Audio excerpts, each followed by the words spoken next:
Happy almost Thanksgiving to you. It's the Georgia Show here on the DawgsHQ YouTube channel, the DawgsHQ Facebook page, the Rusty Mansell Twitter account, wherever you might find us. That's where we are. Appreciate everybody tuning in. Hope everybody is gearing up for the holiday and ready to have some good food, spend some time with the fam. And we'll talk a little bit of Thanksgiving in this episode. Why not? Have a little bit of fun with it. Before we get into anything, though, we got to shout out our friends over at Brunt Workwear. And they have a tremendous product. You have heard us talk about it ad nauseum on this show. And that is because it is a really good set of boots, man. They're super comfortable, straight out the box. They're waterproof. They're comfortable, ready to be broken in, kind of out the jump. So Brunt makes a high-quality product for whatever life may throw at you. Look, I make that joke about the job sites all the time and how I'm not on a job site, but they do have a very high caliber of product. And so I do encourage you, if you're looking for some boots, go over, check out bruntworkwear.com and use code DawgsHQ at your checkout. That'll get you $10 off your purchase. Brunt was tired of workwear brands out there cutting corners. You work too hard to be stuck in uncomfortable boots that don't hold up. So they built something better. Boots that are insanely comfortable and built for any job site. For a limited time, our listeners get $10 off at Brunt when you use code DawgsHQ at checkout. Just head to bruntworkwear.com, use code DawgsHQ, and you're good to go. And after you order, they'll ask where you heard about Brunt. Do us a favor. Tell them it was from here. We appreciate them as always. Jake Rowe, final thoughts on clean old-fashioned hate. It keeps throwing me, man, that it's being played on Friday. I know it was last year too, but like it messes with my head a little bit, man. Yeah, I don't love it. I can't make myself love it, no matter what. I had to wrote empty in the notebook today as a story I do every week. I had to write it on a Wednesday. It didn't feel right.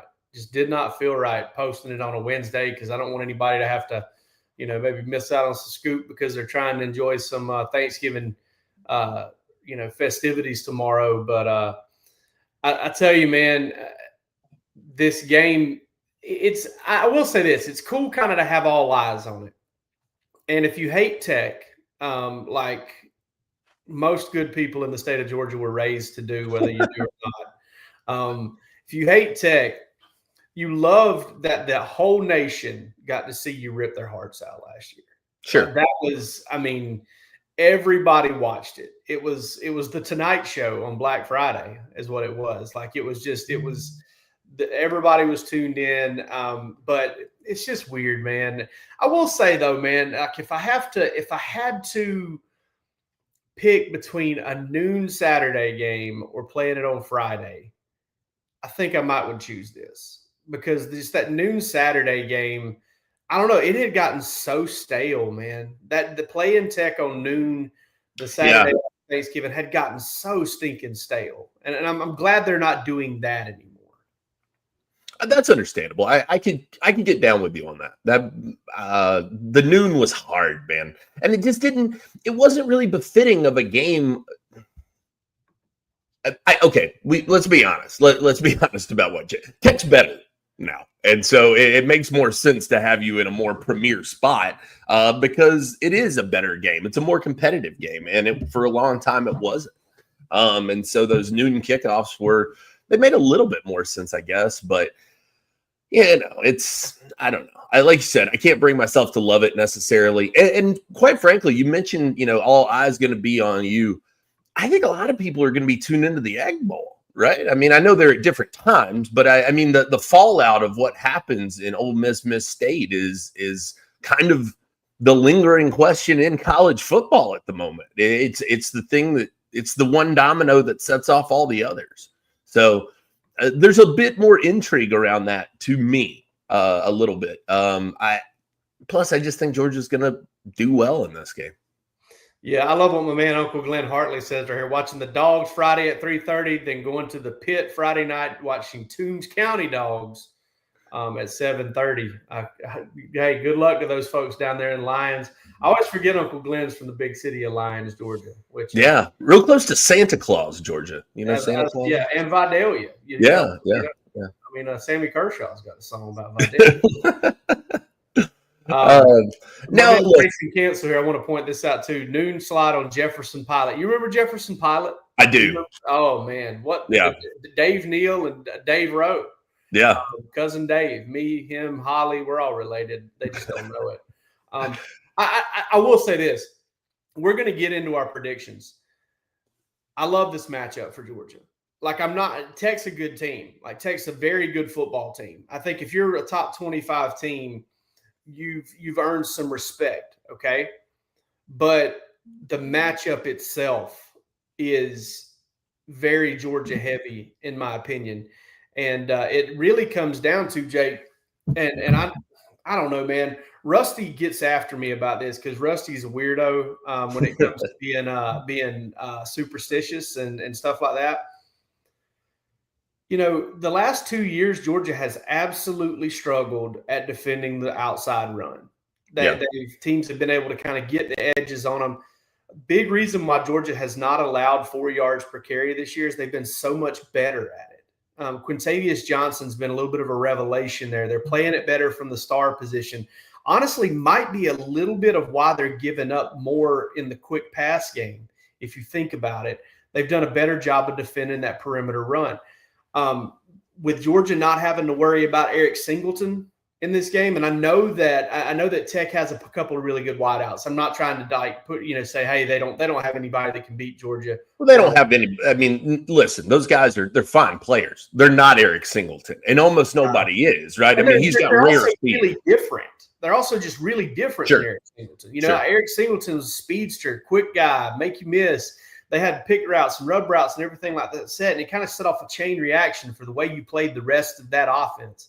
And I'm not saying Haynes King's the straw that stirs the drink there, but he would, if we're using an alcoholic beverage here, Eric Singleton was the high dollar spirit that was in that drink. Like he was the guy that really gave Georgia a hard time outside of Haynes King. They don't have him.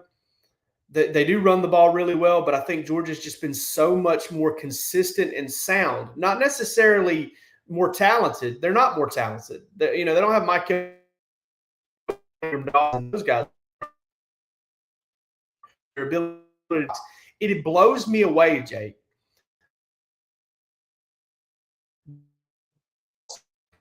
Bottom of the league in those areas, but when it comes to yards per carry, they're one of the top 3 or 4 teams in the league. Your signal's leaving something to be desired here. Just so you're aware, your Wi-Fi seems to be suffering from some problems. No, I agree with you on, Singleton was kind of the straw that stirred the drink. He was the guy who really, made things happen for Tech. And I'm going to text you right now and let you know that your signal is gone.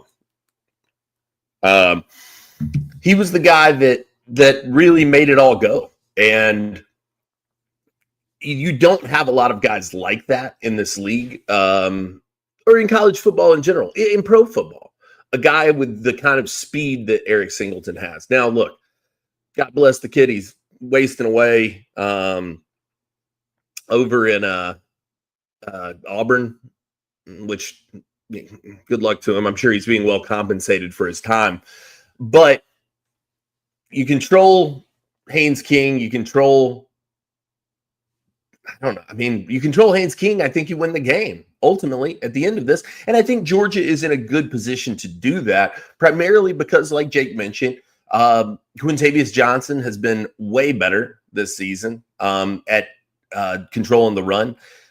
Shades of Chaz Chambliss to me in that regard. He's really kind of emerged in that way. And then, you look at a guy like Chris Cole. I think he can go a long way for you in this game. I mentioned that the other day as well. Cole is one of those guys that plays sideline to sideline so well. He can cover a lot of ground. He's just a fantastic athlete. And I think with going against a guy like Haynes King, that's what you got to have at the linebacker spot, especially when you're missing a guy with the solidity of CJ Allen, who, look, you're not a better team because you don't have CJ Allen. Raylan Wilson should be able to contribute in big ways. I think Justin Williams will get plenty of run in this one as well. Zayden Walker is an interesting one too. How do they kind of unleash him and put him out there? I'll be interested to see that as well.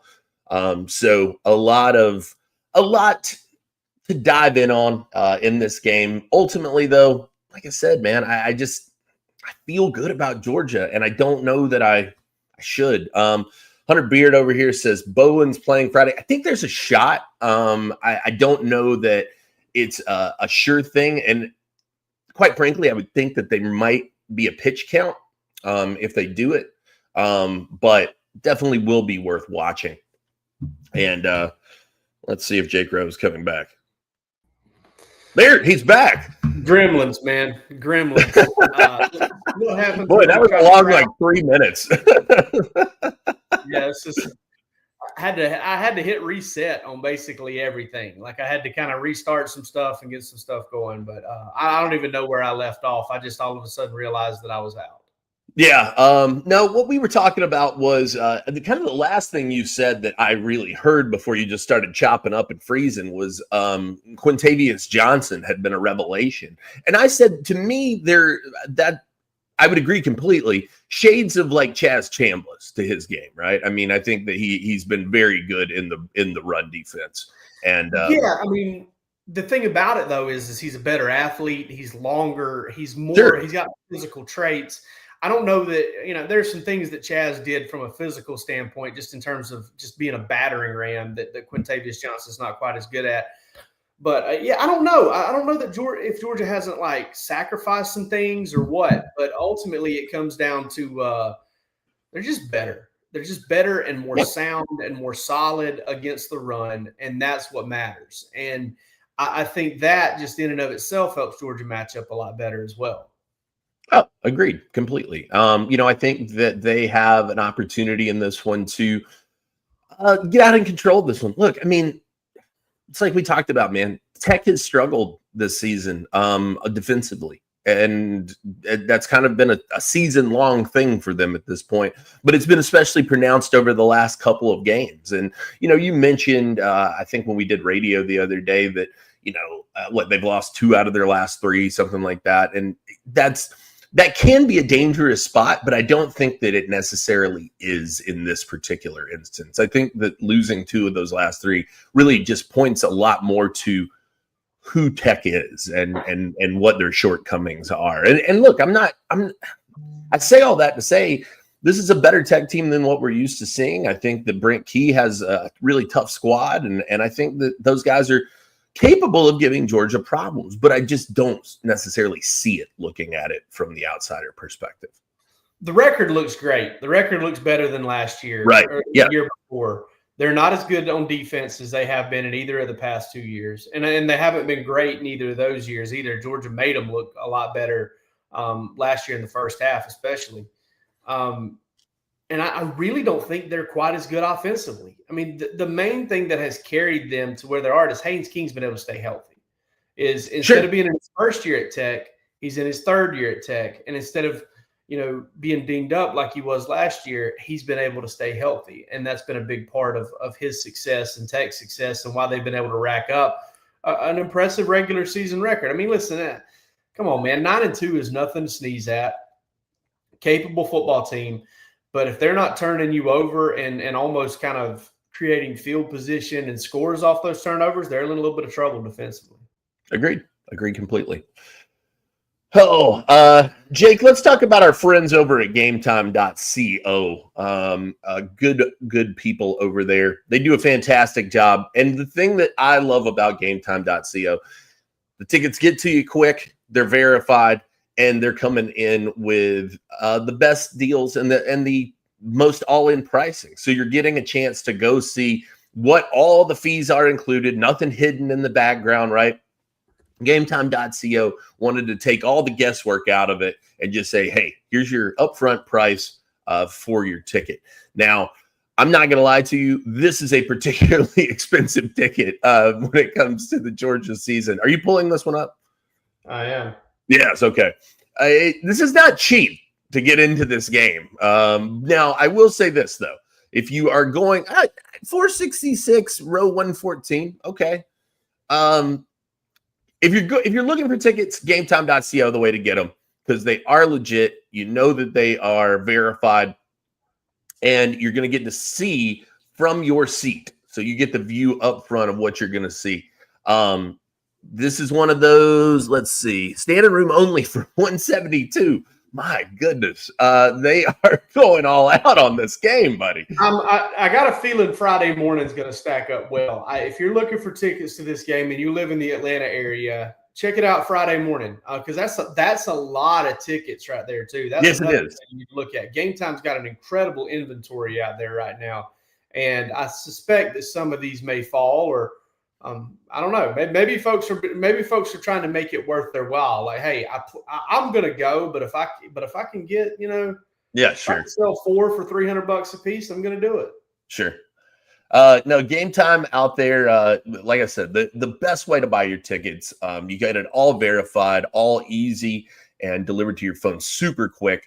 You can use code ON3 for $20 off your initial purchase. Terms and conditions do apply. I imagine if you're paying $170 for standing room only tickets, it'll probably be applicable there. So get over to gametime.co and get yourself in the game today. Hey, can I ask you a question real quick? Okay. What'd you say when I was gone?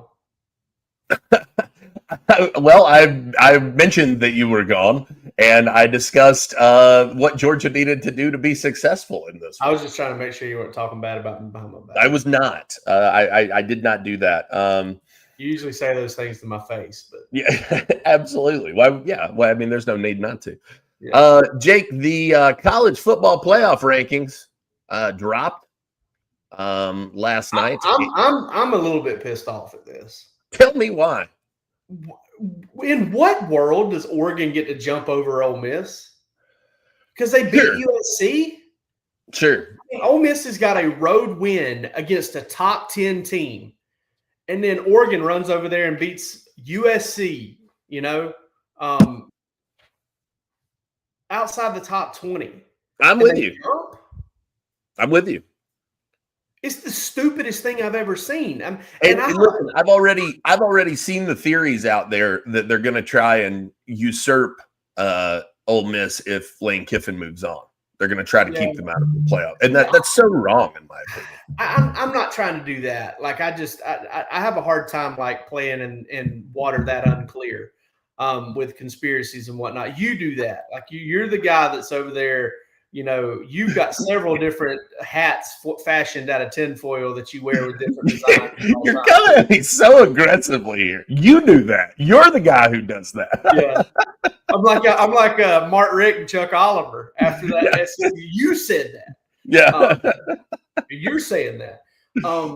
But it's foolish.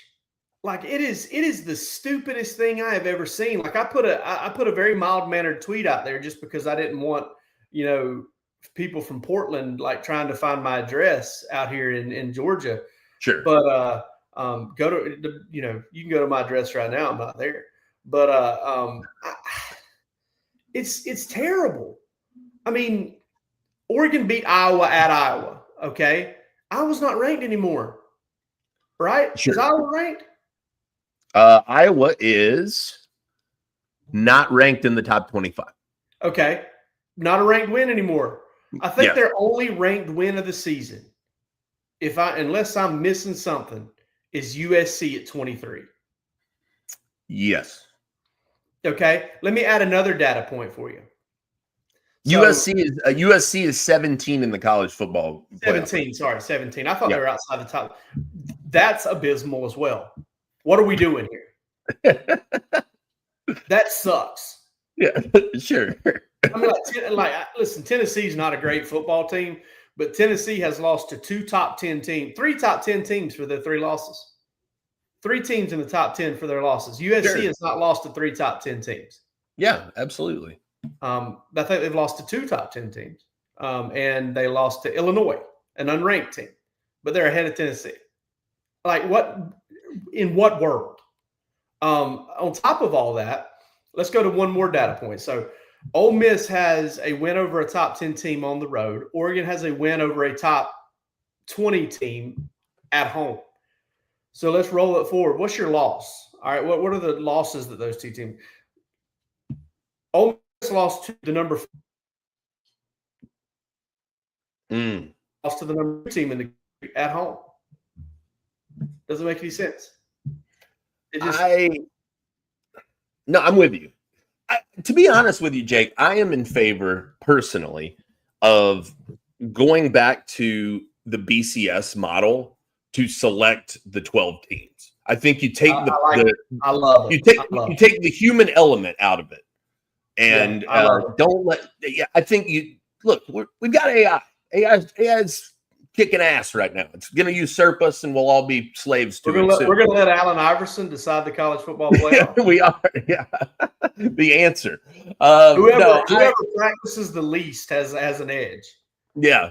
No, I think that this is what you get into when it gets subjective, man. I mean, this is what happens with. It's like with people. It's like umpires calling balls and strikes, right? I mean, like at the end of the day, that's just someone's view, but we have a better way. We have a way that we can do this that would make sense. So I don't know. I think that it's screwed up, and I think that they're probably, if I'm guessing, they're probably setting up Ole Miss for a chance to kind of screw them. Personally, I mean, they're certainly in. I mean, they're right now kind of on the edge of being able to host a college football playoff game. Yes. And, here's what's going to happen. Michigan goes in and beats Ohio State. Michigan's going to jump into the top 8. Sure. Like, based on kind of what they're showing with the Big Ten. And listen, there is nothing I hate more than myself right now being the Big Ten's getting all the love. I don't want to be that guy. I don't. I do my best to fight against being that guy. Sure. But if Michigan beats Ohio State and jumps into the top 8 and bumps Ole Miss to 8, and then Ohio State's not going to fall further than 8. Hell, Ohio State may fall to number 2 based on how much. I mean, Indiana should be ranked ahead of Ohio State. That's not a big. Indiana's got a better win than Ohio State. Like, your resume should matter. And this whole eyeball test and all that stuff, I don't have any confidence that anybody up there, not anybody, but I don't have confidence that most of those people up there know what the hell they're looking at anyway. Sure. I just don't. And the resume has to matter if you're going to put a bunch of people wearing suits and ties in a room to decide this thing. The resume has to matter. It has to become a little bit more like the NCAA tournament and the RPI. And I know that, what is it, the net rankings and all that stuff. You got to figure out kind of more of a mathematical resume building type of way to go about this, as opposed to, yeah, we just like what we saw. Ohio State's, strength of, what is it? Game control. Yeah, man. I've got great game control when I play 1-on-2 against my nephew and my 6-year-old son. Sure. I've got a lot of game control. I still suck. At pickup hoops.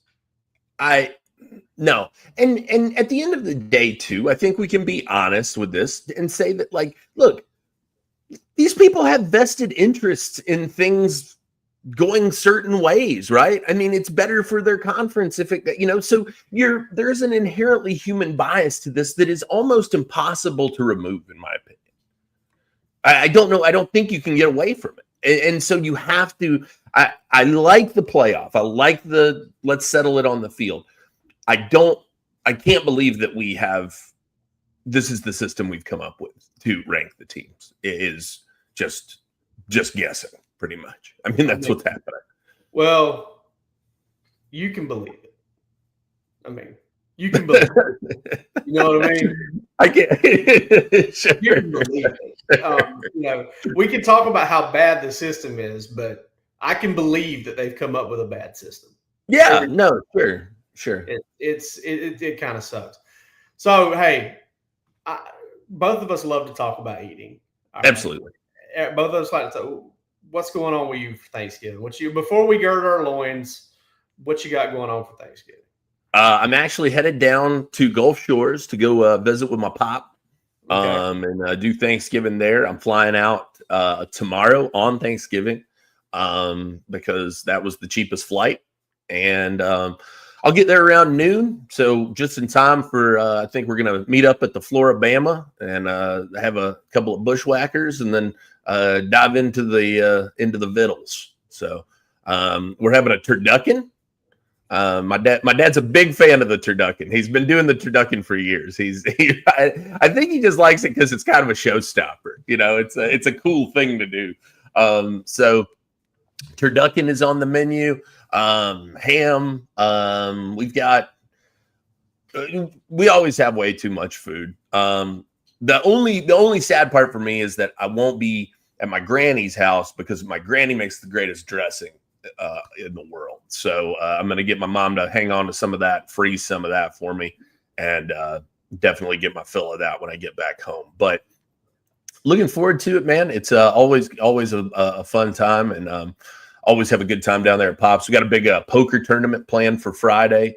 So we'll be doing that in the evening, watching a little clean old fashioned hate, playing some cards and smoking cigars. So it should be a real good time, man. What you doing? You're in the islands, right? Yeah, Isle of Palms. Which is over it's where Monroe Freeling is from. I will actually be celebrating Thanksgiving dinner across the street from the house where Monroe Freeling grew up, from his mom and dad's house. They're neighbors to some of my wife's family, and I'm excited, man. Normally we have an oyster roast on Friday, but I'm not going to be around for that. I got to get back to the game. But yeah, and let me tell you something, man. Like, listen, if you ever want me to school you on it, I've got the dressing thing figured out. I've got dressing figured out. I'm not saying I can make it as good as your granny. That's sacrilege. Yeah. But I make very good cornbread dressing, and I had to figure out how to make it because my wife, her family's from Marietta, and I don't I know exactly what you mean by that. Yes. Yeah. They're called county folk, and they don't make cornbread dressing. And a couple Thanksgivings in, I was like, I got to figure this out. Like, we got to figure something out. So I dialed up a few numbers from back home down in Pearson, and I can handle the cornbread dressing, man. 100%. Are you in charge of that? Is that your deal? Oh yeah, no doubt. Yeah. Okay. Yeah. For a little while, it's not this way anymore. For a little while, other than the turkey, the only thing I ate when I came to Thanksgiving with my wife's family is just what I cooked. Yeah, sure. You know, I ate the meat and what I cooked. But no, I've come to listen. I enjoy stuffing too. Stuffing's fine. Like I'll eat some stuffing too, but the dressing is my favorite part, no doubt about it. Agreed. And I will say, if I'm missing out on Granny's dressing, the good second part of it, the good silver medal here. My stepmom does make a fantastic oyster dressing. Oh yeah, there we go. And so I do get down with that real heavy. A little bit of hot sauce on there. It's real nice. Yeah, and hey, some of the best dressing I've ever had was in the press box prior to the Texas game. I may have mentioned that on this show, but that was some delicious dressing made by Williamson Brothers Barbecue, smoked turkey, dressing, mac and cheese, green beans. It was a very good meal, and that dressing was fantastic. I would order, if you can ever get a pan of cornbread dressing from Williamson Brothers Barbecue, do it because they do a really good job.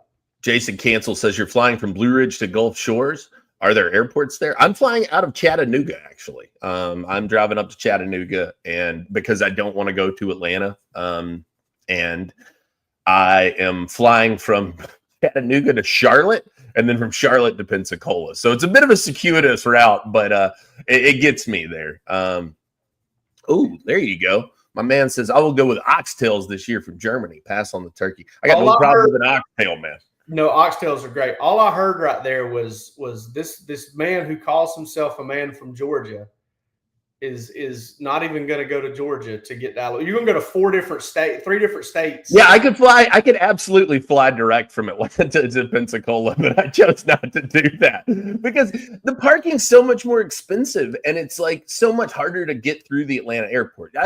Look, they do a great job at Atlanta, no doubt about it. But Chattanooga, man, is like a breeze. It's like 10 minutes, and you're at the gate. So. Well, here's something I got to know. When you drive to Chattanooga, is the terrain up there so as that you have to cross the Georgia line to get back up into Chattanooga?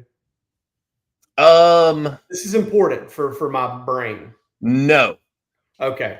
No. Well, I was going to say you were going to go from Tennessee to Georgia, back to Tennessee, to North Carolina, to Florida, to Alabama. Yeah. Yeah. You know what I mean? Yeah, it's not exactly a perfect solution, but we make it work, man. Listen, I hope to never spend any of my holidays in Alabama. I have no love for the state at all. Mainly because Tim Watts lives there. And that bothers me a lot. No, there are other reasons that I'm sure everybody can probably, figure out themselves, but I like some people in Alabama, but not Alabama itself. I understand that. Check out our friends over at Dollar Shave Club, guys. They've got you hooked up with the new collegiate handles over at Dollar Shave Club. So you can get your Georgia Bulldogs on there. And look, makes a great holiday gift. They've got a full range of products outside of the razors as well. Whether you're looking for beard care, hair care, whatever it might be. If you're looking for grooming help, Dollar Shave Club, a great place to go do that and obtain some great products at a great price. But they've got the Georgia handles right now. And so look, you can step your shave game up with Georgia on your razor. And like I said, I think that'd make a cool, cool stocking stuffer for somebody if you're looking for your holiday plans. But dollarshaveclub.com, the place to go to check it out. All right. My loins are girded. How about yourself? Keep them girded now. I understand. An interesting game here on tap. I guess. I don't know, man. I mean, look, Tech's going to fight. Brent Key hates Georgia. This would mean a lot to him. But at the end of the day, I think we both feel like Georgia is the clear favorite in this one. Yeah. I cannot express how much respect I have for Haynes King. Like, I understand. Me too. I don't think he's the most talented football player to ever live, but man, you can't really measure the toughness and the fight and the heart. I just think Gunnar Stockton is just as tough, and I think he's more talented as a passer. And I like the matchup better for Georgia. I'm going to say this. I want to say that Georgia rolls, like that Georgia, like to the tune of Mississippi State and Texas, just puts one on Georgia Tech. But I do think coming off of a loss, now no ACC championship, no chance at the college football playoff. This is the season. This is for win number 10. And I think that's going to mean something to Tech. I think this game is going to mean plenty to Georgia too. I'm going to take Georgia to cover, but to not blow Tech out. And when you roll up on our predictions, I guess Jeremy will probably get those posted tomorrow. I think Georgia wins 38-21 is the score I like. I think Georgia kind of keeps them at arm's length, like a 24-14 game at halftime type deal. And then, Georgia kind of pulls away a little bit there in the second half, maybe wins 14-7, kind of extends that lead out. But I like Georgia to win. I like Georgia to cover. I want to pick Georgia to roll, and it's not going to surprise me if they do. But officially on the books, hold me accountable for it. Write me hate mail, 38-21. Have you looked at the over-under? I have not. So I asked that because you are pretty spot on. It's 59.5. Oh, yeah. So, okay. Yeah, you're right on it. That's cool. Yeah. No, I'm with you on this one. I think Georgia's just going to be too much for him, man. I think that in terms of the passing game, I think that they're going to be able to establish the run. We did talk about in that moment that you were off. Chauncey Bowens was a name somebody mentioned. Are we expecting him to play? I think that I said he's got a chance, right? Yeah, I think there's a very, very, very good chance that Chauncey Bowens is back. Do you think he ends up on a pitch count? I don't know. That's a good question. I mean, I think naturally, the way they formulate the running back room, I think everybody kind of looks like. Yeah, that's fair. I mean, Nate Frazier usually looks like he's on a little bit of a pitch count. I don't think he has 20 carries in a game this season. So, yeah. No, I think, look, I think Georgia's going to be able to control Haynes King. I think that they will. Look, I mean, Tech's not going to score. I think that they will be able to find the end zone a few times. But I just think Georgia has proven to be too much for a lot of teams, especially in the last couple of weeks. I think that, Bill Shanks asked me yesterday, he said, have we seen the best that this Georgia team can be? And I said, I really still don't think we have. I think that second safety spot is a place that they can still improve. I think they can tackle better. I think that, there are ways that this Georgia team can continue to get better. And such being the case, they've been on an upward trend, and I don't see that moving the other way. So I'm going to take Georgia in this one. I'll go 38-17. I think that they're able to control the Tech offense pretty well. And at the end of the day, I think that this one's all Georgia. I like it. Hey, it's not our man Ricky Bond here, but we got one of these. Go up, baby. Go up, baby. Yeah. Go up. I just want to tell everybody happy Thanksgiving. We love you guys for listening, for tuning in. It's been a wonderful year over at DawgsHQ and right here on this channel. Thank you so much. We really appreciate it, man. I think sometimes we kind of just get in the flow of it and don't really think about, like, people just take time out of their day to watch us jamokes just, act up. And we certainly appreciate it. Thanks, everybody. And I hope you have a happy Thanksgiving. Absolutely, guys. Happy Thanksgiving to you. We will be back with the Georgia show on Sunday. We'll take Saturday to not watch Georgia football and watch some other games. So we'll be back on Sunday evening, which will be fun. Be tuned in there. Get over to DawgsHQ. Come hang out with us. We're on the message boards all the time, man.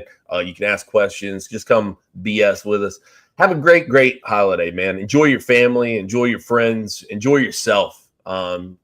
Enjoy something you love, whether it's turkey or something else. Or just get out there and have yourself a good time, man. We appreciate you guys very much, and we will be back with you very, very soon.